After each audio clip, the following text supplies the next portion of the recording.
Պարզ է, որ իրանց կարևոր զենքը խաբեությունն է, մանիպուլյացիան է, բայց իրանք նաև փորձում են ժողովրդի հետ այդ կապը ստեղծեն, որ ավելի հեշտ խաբեն, այսինքն ինչքան մոտիկ ես քեզ պահում ժողովրդին, այնքան հեշտ կխաբես, չէ՞, որտեղ կպնում ես սրտի լարերին, այսօրվա խնդիրներին, չէ՞, ոնց է հիմա Նիկոլը ինչ է անում։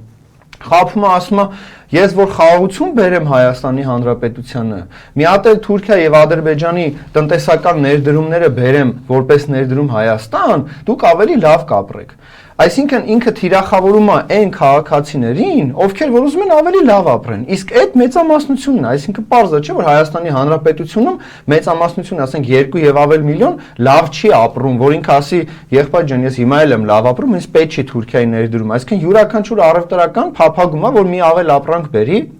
մի քիչ հարկերը թեթևացվի, որ ինքը ավելի լավ առևտրի պարագայում կարողանա բարեկեցիկ կյանքով ապրել։ Այսինքն Նիկոլ Փաշինյանը փորձում է, իհարկե կտրվում է իրականությունից ժամանակ առ ժամանակ, բայց ինքը հետ է գալի, ընդունում է իր դեղերը ու փորձում է իր վերարտադրվելը